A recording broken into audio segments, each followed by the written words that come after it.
नमस्कार दोस्तों, स्वागत है आपका न्यू उत्कर्ष है चैनल पर। आज का हमारा टॉपिक है इकोनॉमिक्स से गरीबी यानी पॉवर्टी। पॉवर्टी के बारे में हम लोग यहाँ पर पढ़ने वाले। काफ़ी इंपॉर्टेंट टॉपिक है। कितने प्रकार की गरीबी होती है, गरीबी का दुष्चक्र क्या होता है और किस तरह से दुष्चक्र भी दो प्रकार के हैं यहाँ पर, उसको भी चर्चा करेंगे। जैसे कि राष्ट्रीय स्वरूप कैसा है और व्यक्तिगत स्वरूप कैसा होता है। गरीबी का जो दुष्चक्र चलता है उसको समझेंगे, दुष्चक्र का मतलब क्या होता है। तो पहले देखें कि प्रोबेबिलिटी क्या होती है। इसमें कई कमेटियाँ भी बनी हुई है, कमेटी की भी चर्चा करेंगे किसी वीडियो में, लेकिन फिलहाल के लिए यहाँ चेक करें गरीबी होती क्या है। तो गरीबी में सामान्य अगर परिभाषा में देखें तो देखेंगे जीवन के लिए न्यूनतम उपभोग आवश्यकताओं को प्राप्त करने की अयोग्यता। अयोग्यता मतलब कि कोई व्यक्ति अयोग्य है कि वह मूलभूत आवश्यकताओं को पूर्ण रूप से प्राप्त नहीं कर पा रहा है। मतलब न्यूनतम उपभोग मतलब कम से कम उपभोग, कम से कम जीवन जीने के लिए जो उसकी मूलभूत आवश्यकताएं होती हैं, कम से कम चीज़ें जो होती हैं उसकी पूर्ति वो नहीं कर पा रहा, वो अयोग्य हो रहा है कि उसकी पूर्ति वो कर पाए अपने लिए। तो उसे बोलेंगे क्या?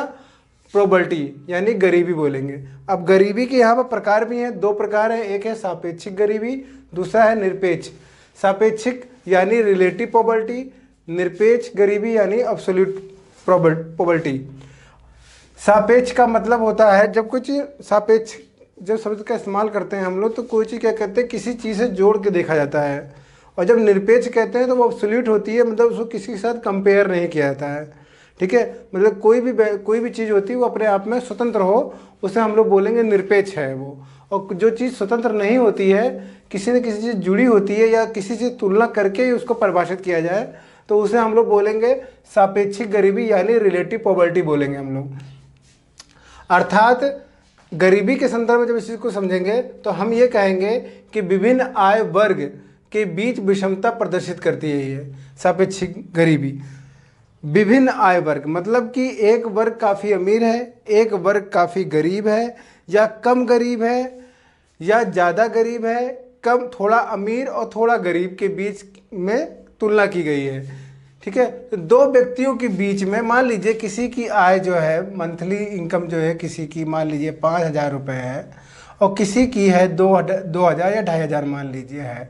तो इन दो व्यक्तियों ए और बी की तुलना आपस में की गई तो देखेंगे कि ए की सैलरी ज़्यादा है, ए की आय ज़्यादा है, बी की सैलरी कम है, मतलब बी की आय कम है। ठीक है, तो इस तरह से हम दोनों की तुलना करके बताएंगे कि हाँ ये व्यक्ति गरीब है, बी व्यक्ति गरीब है ए से, या कहेंगे कि बी की आय ए से कम है, तो इसे हम लोग बोलेंगे सापेक्षिक गरीबी। हालांकि दोनों ही गरीब हैं, दोनों ही मूलभूत आवश्यकताओं की पूर्ति करने में सक्षम नहीं है, अयोग्य हो रहे हैं। ठीक है, लेकिन फिर भी तुलना जब इन दोनों करेंगे आय में तो हम लोग देखेंगे। ऐसे ही काफ़ी धनी और काफ़ी गरीब लोगों के बीच में भी तुलना की जाती है। तो वही मैंने यहाँ पर मेंशन किया है कि विभिन्न आय वर्ग के बीच विषमता प्रदर्शित करती है ये सापेक्षिक गरीबी। विषमता, विषमता का मतलब क्यों कोई शब्द जब हम विषमता इस्तेमाल कर रहे हैं कहीं पर तो इसका मतलब ही हो गया कि हम यहाँ पर देख रहे हैं कि दो वस्तुएं किस प्रकार से विषम है, किस तरह से अलग अलग हैं किसी आधार बिंदु से। ठीक है ना, ये चीज़ देखी जाती है। फिर देखें निरपेक्ष। जब हम निरपेक्ष कह रहे हैं, एब्सोल्यूट पॉवर्टी कह रहे हैं, इसका मतलब वो स्वतंत्र है, स्वतंत्र रूप से किसी एक व्यक्ति की बात कर रहे हैं यहाँ पर। अर्थात मनुष्य की बुनियादी आवश्यकताओं, जैसे बुनियादी आवश्यकताएं क्या होती हैं किसी व्यक्ति को जीवन जीने के लिए। पहले नंबर पे क्या होने चाहिए? भोजन होना चाहिए। दूसरे नंबर पर सुरक्षित पेयजल होना चाहिए, स्वास्थ्य सुविधाएं अच्छी होनी चाहिए और शिक्षा होनी चाहिए। मतलब कि चार चीज़ें जो होती है मूलभूत आवश्यकता के अंतर्गत आती है, और यही मूलभूत आवश्यकता क्या वो गरीब व्यक्ति जो है वो पूर्ण नहीं कर पा रहा है, उसके पास ये इसका अभाव है। ठीक है, तो इसे बोलेंगे निरपेक्ष। मतलब हम किसी से भी तुलना नहीं कर रहे हैं, ये मूलभूत आवश्यकता कोई व्यक्ति नहीं पूरा कर पा रहे। जो 4,000 सैलरी पा रहा है वो भी नहीं पूरा कर पा रहा है, ना जो 3,000 पा रहा है वो भी नहीं पूरा कर पा रहा है, जो 7,000 पा रहा है उसको वो भी नहीं पूरा कर पा रहा है। तो हम 7,000 वाले की बात करें तो वो भी नहीं मूलभूत आवश्यकताएं पूरी कर पा रहा है, यानी भोजन वो भी नहीं पा रहा है, ना ही सुरक्षित पेयजल पा रहा है, ना ही स्वास्थ्य पा रहा है, शिक्षा पा रहा है। वही 3,000 वाले की स्थिति वही हो रही है, 4,000 वाले की स्थिति वही हो रही है, वही 7,000 वाले की भी स्थिति हो रही है। तो इंडिविजुअल हम लोग देखेंगे तो हम लोग उसे बोलेंगे निरपेक्ष गरीबी। क्वेश्चन आ गया परीक्षा में कि कितने प्रकार की गरीबी होती है, तो आप कहेंगे सापेक्षिक गरीबी और निरपेक्ष गरीबी। गरीबी तो गरीबी है, लेकिन हम दो तरह से, जब हम दो व्यक्तियों की तुलना कर दे या किसी एक समूह की दूसरे समूह से तुलना कर दे गरीबी को आधार बिंदु मान के, तो हम लोग उसे बोल देंगे सापेक्षिक गरीबी। और अगर हम किसी एक व्यक्ति की बात करें या कोई एक ही समूह की बात कर ले तो उसे हम लोग बोलेंगे निरपेक्ष गरीबी। ठीक है, तो बहुत सामान्य सी परिभाषा है, लेकिन इसको समझेंगे। फिर देखें गरीबी निर्धनता के कारण क्या है, गरीबी या निर्धनता के कारण क्या क्या कारण होते हैं।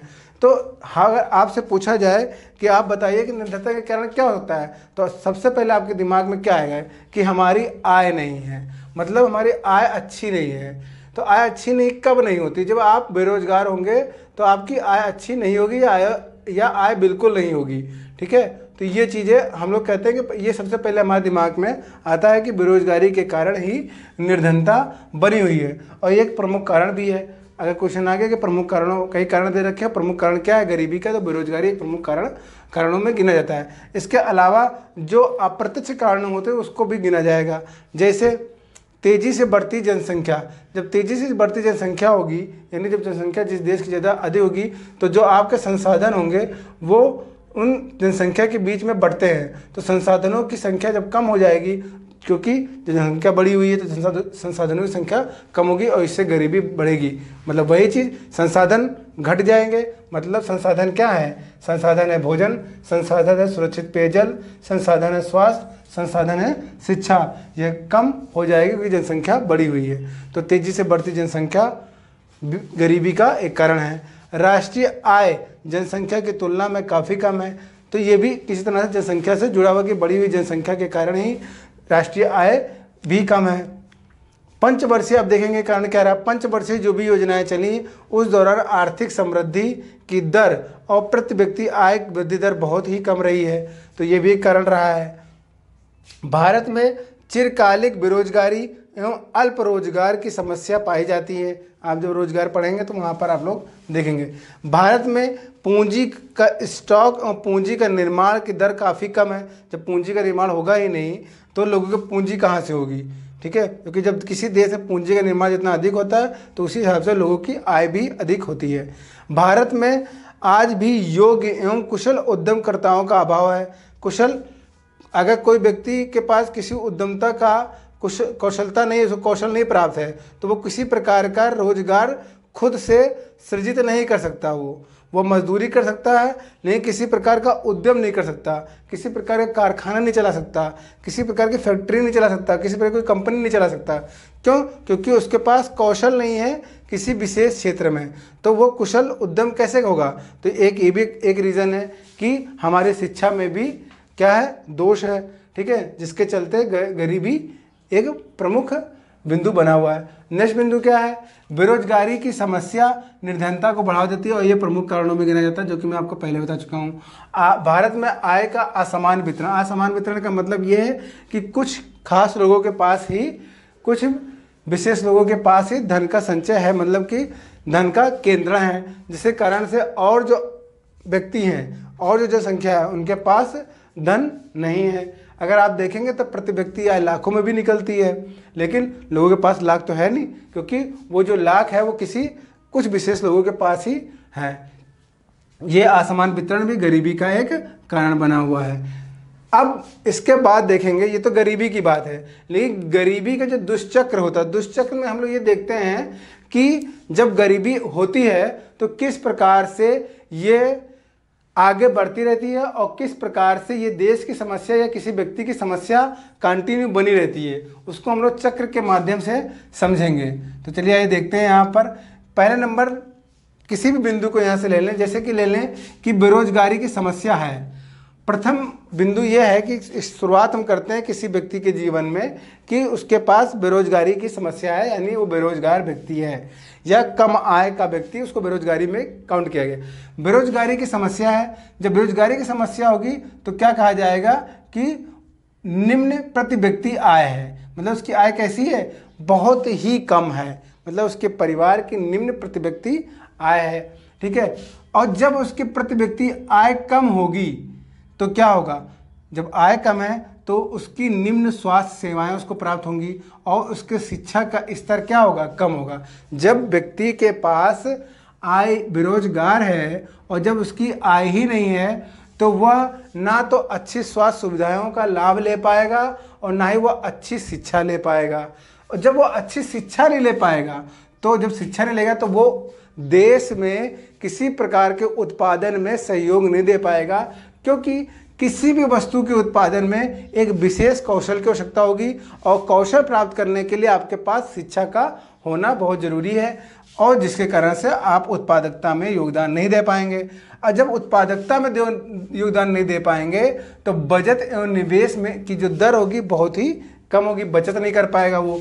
जब बचत नहीं कर पाएगा कोई देश तो क्या करेगा, क्या होगा, आर्थिक समृद्धि और विकास की दर भी कम होगी।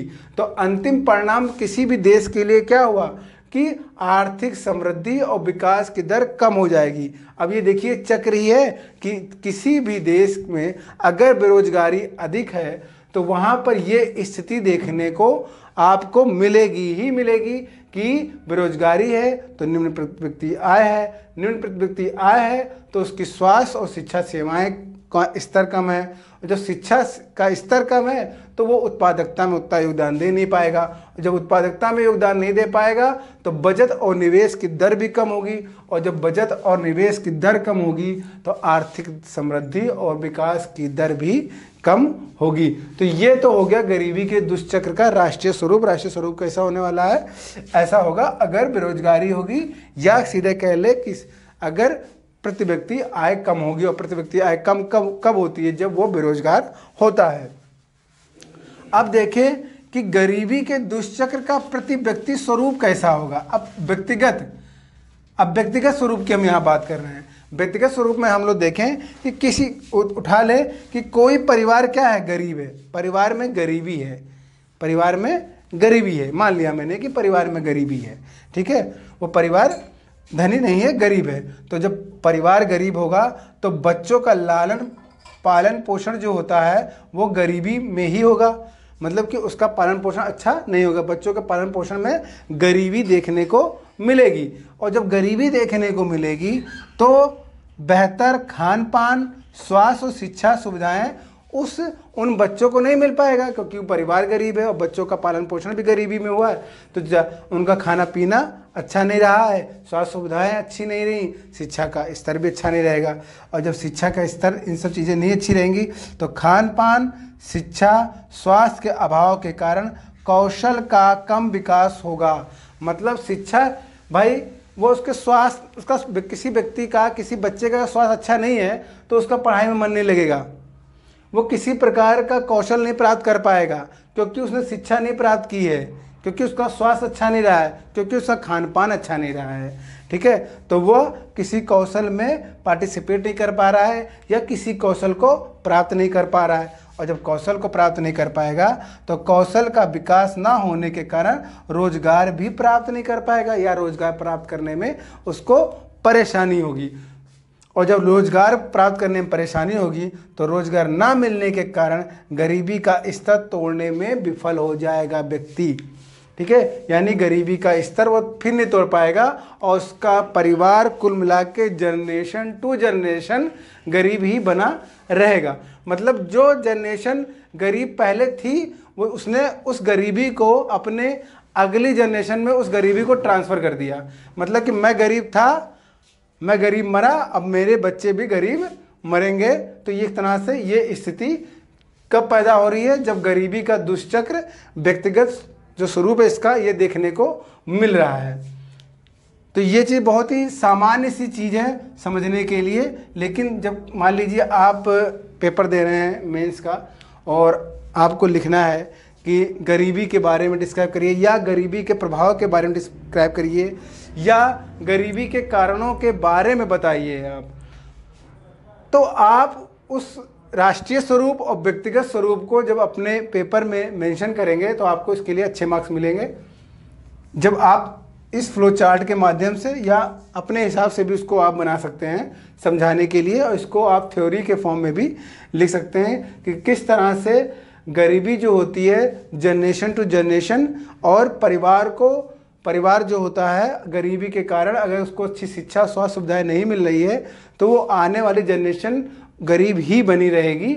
अगर व्यक्ति या आने वाली जनरेशन को रोजगार नहीं प्राप्त होता है या गरीबी में वो बना रहे या शिक्षा का स्तर या स्वास्थ्य सुविधाएं उसको प्राप्त ना हो, तो सारी समस्याओं की जो जड़ देखने को मिल रही है या किसी देश की समृद्धि या विकास दर की जो निम्न दर हमें देखने को मिलती है वो सब कुछ क्या है, उसके पीछे कारण क्या है, गरीबी। और गरीबी के पीछे मूल कारण जो काम करता है किसी व्यक्ति के वो है रोजगार। यानी अगर रोजगार नहीं है तो व्यक्ति गरीब ही रहेगा, चाहे वो किसी फॉर्म में हो, चाहे वो खुद से गरीब बना रहना चाहता हो, रोजगार ना प्राप्त करना चाहता हो, या फिर वह स्वतः मतलब कि एक फोर्सफुली उसके ऊपर काम कर रही हो बेरोजगारी। ठीक है ना। तो उम्मीद करता हूँ ये वीडियो आपको काफ़ी पसंद आया होगा। आज के लिए इतना ही। सब्सक्राइब करें, लाइक करें। धन्यवाद।